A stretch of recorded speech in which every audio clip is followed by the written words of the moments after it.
Hello YouTube. So I am starting a new channel here that is just going to document my orchid growing experiences. Thought I'd take you along for the ride. A little bit about myself. I've been growing orchids for about 20 years, off and on. Never to this extent. This is relatively new for me. Normally I just had, handful of plants here and there, but obviously I've gone a little overboard this time. So basically, I have this 5x5 grow tent. It's a Vivosun. I originally started with a 4x2. And that was a Mars Hydro brand. Had I known that the Vivosun was quite a decrease in quality, I probably would have went with the Mars Hydro again, but such is life. So basically, I've got as you can see, a variety of hodgepodge lights I've just thrown all around in here. The tent is controlled by a day-night cycle Inkbird temperature controller, as well as a humidity controller, Inkbird as well. It runs a Levoit 6-liter humidifier, which takes about a week to empty out. It's a manual one as well, so that way if I do lose power, it will just automatically kick back on and I don't have to do anything with digital stuff. Highly recommend that if you are looking to do anything like that. So temperatures. So during the winter, I tend to run about 18 at night to 25 during the day, obviously Celsius. So high 60s to mid 70s during the day. And then during the summer, I usually crank it up. It'll usually be around 20 degrees during the night and then about 30 during the day. And now I'll throw a little space heater in here just to kick it up a notch or two. But during the winter, it's not really needed. So the lights keep it warm enough in here. So let's go ahead and get started. So we got a Cattleya Luteolia. I got this back in February. It spent the first 8 months of its life just trying to die. And then finally started putting out some new growths for me, thankfully. Brassivola nodosa. This is a Ascophoenicia. This monstrosity of roots is a Emerald Isle Ports of Paradise. This is a random Vanda hybrid, Vanda Costylus Pollen Pit Prize. Haven't flowered that one yet. Get that out of the way. Another Vanda. This guy is a Vanda Cassim's Delight by Carulia. Obviously, really cool, huge flowers on that guy.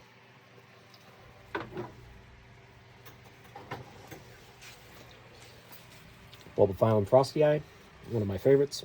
I'll just preface this by saying I have a lot of bulbophyllums. That is my kind of focus in this grow tent. We've got a Cattleya cernua, formerly Sophronites cernua. Super cool little plant. This is a cherry blossom, Carmela cherry blossom, Ascophoenicia. Got a random bromeliad. This is Tolumnia Calochilum. This is obviously a Lucenary bluebird that is just starting to drop its last flower, so that spike's going to get cut shortly. Got a Tolumnia Sylvestris by Europhylla. This guy, unfortunately, I think is on his way out. This is a Sigmorchus pusilla. They're a relatively short-lived plant. You never know how old they are. So I had this one and it bloomed constantly when I got it for about 6 months, but ever since then it's just been slowly kind of fading. So I think the plant's about done. Got another Tolumnia. This is Tufferfish. We got both of these are the Schoenorchis fragrans, Schoenorchis scolopendria. This is Stellus Cypripedioides, or Pleurothallus cypripedioides. Super cool little plant. Got a Tolumnia here. This one just never really seemed to take off for me when I got it, and it's kind of been super stressed out. I've had it for a few months, and it's touch and go, so we'll see how it does. But it's a Tolumnia Golden Sunset Golden Glow. This is a Tolumnia Brown Yellow that's getting ready to flower. It's got a couple spikes. Tolumnia Europhylla. This one's got a spike on it as well. So that Neophoenicia falcata, just the generic white form. This one is variegata, Tolumnia variegata. Then we got a Leptodes unicolor. This is a Dendrobium rigidum, or Dracula rigidum, I believe is the other name for him. This is a Brassicattleya edna, which is a mix of Brassivola nodosa by Sophronides coccinea. Waiting on this guy to flower eventually. That is a Brassivola cucullata by Apiciculata. This is a what is this one? Encyclia cochleata. A Bellina that I got, and it was like 2 leaves, even smaller than these ones, and it's slowly growing, getting better. Got a Sideria japonica. This is a random miniature Phalaenopsis that my sister-in-law had for years and years and years, and it never flowered, and I took care of it. It was doing really good and turned the corner. It was almost dead when I started taking care of it. And then, I moved out and stopped taking care of it for her, and then it almost died again, and she gave it back, and I finally, got it back, and then now it's flowering, so pretty awesome. Epidendrum porpax. Got a little section of Bulbophyllum pelliculosum there. Not an easy plant. Random bat flower, because why not? Masdevallia bennetii. I just got this one a little while ago. It was almost falling apart when I got it from Equigenera, but it's starting to turn the corner. I think it's stabilized. We'll get it there. We got a Bulbophyllum punctatum. That's a new one to me. Not familiar with that species. Rothschildianum back here. Random Nepenthes. This is a Anthurium pallidiflorum. Dracula lotax back here. Trying to see if it would do okay in here. I know they're kind of a warmish growing plant, but it's kind of been stressed and hasn't really done much for me, so it's probably going to go into my cold cabinet at some point. Ignore my squirt bottles, fertilizer squirt bottles. This is Bulbophyllum crown point. Super cool little flowers. It's a mix of Rothschildianum and Frostii, I believe. I'm pretty sure that's what it is. We got a Psychopsis mendenhall. Then we got Bulbophyllum lasiocylum. This one, I'm not exactly sure the actual species. I wasn't given a true tag with it. It's Bulbophyllum cocoleum, something like that. Coconut flowered one, or scented one, long tendril flowers, white ones. Bulbophyllum macrobulbum. This is a random hybrid. Normally I'm not big on hybrids, but I made an exception for this one because it seems like a cool mix. So it's White Fang by Zamboinese, something like that. Random one. Got a Bulbophyllum cornuovus. Bulbophyllum reticulatum. This is a Bulbophyllum fritilliflorum. This thing was in very bad shape when I got it.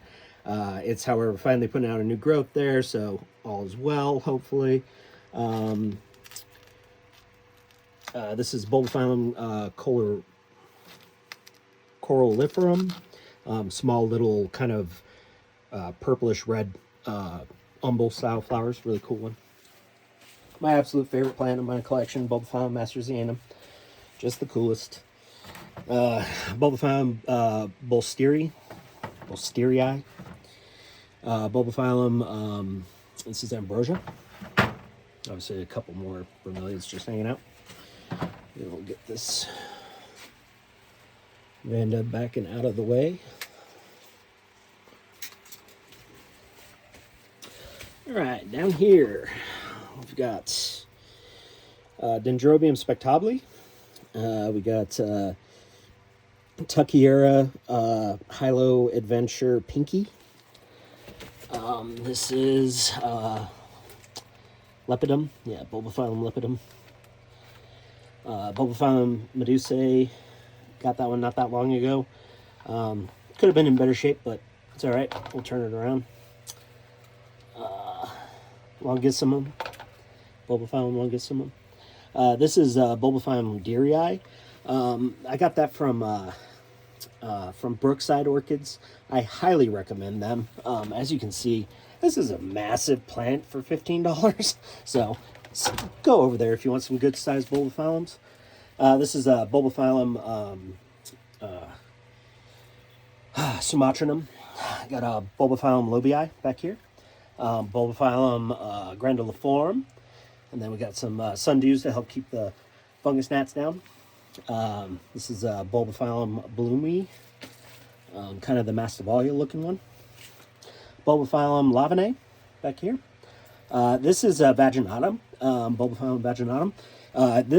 I got that from Equigenera probably 3 months ago, 4 months ago. It was in horrific shape when I got it. As you can see, there's only really 1 or 2 leaves left alive. However, they're both putting out new growth, so all is not lost, thankfully. This guy back here, it's kind of a mystery. It was sold to me as Callipes, something or another. When I looked at the flowers of that species, they don't match what it was sold to me as, what they were supposed to be. It's supposed to be a lobii type. However, yeah, not sure about that. We'll see when it eventually blooms. We got Bulbophyllum cephaloflorum, which is just a cool little miniature bulbophyllum. You can see how many spikes are sticking around on that. It's insane. This one is one of my favorites. Hasn't flowered for me yet. I just love the shape of the leaves and how it looks. That's Bulbophyllum macerae. Back here we got Bulbophyllum tricanuliferum, which is it's a Papua New Guinea species with really highly twisted flowers. Super cool. We got a bicolor back here. Bulbophyllum bicolor. Bulbophyllum biflorum. Bulbophyllum macoyanum. Everybody's got to have a Maxillaria tenuifolia, so there's one back there. And then this is a Bulbophyllum kunmang, which is a mix of Kinolabium and Fascinator. So really big flowers, super twisted legs. Really cool species. And then got some Nepenthes here. So big old Raja. Well, not that big yet, but it's getting there. So yeah, got a few here. So basically, I'm going to try to document some flowers as they come out, and I'll be doing some species profiles, just kind of overview of how to care for them, just general information about the species and what I found with them. Obviously, as with any YouTube channel or any information you get about orchids, what works for me won't necessarily work for you. So always keep that in mind. Take everything you hear with a grain of salt. Any sort of changes or anything you want to attempt, do it slowly and wait a few weeks to see the results. Don't just make huge changes and then get surprised when your plants don't respond very well to it. But yeah, anyway, hopefully we'll be back soon with, I'll do an overview of my cold cabinet that I have, where I have most of my Masdevallias and stuff in it. And then I also have a small collection of Neophoenicia. So have a good night.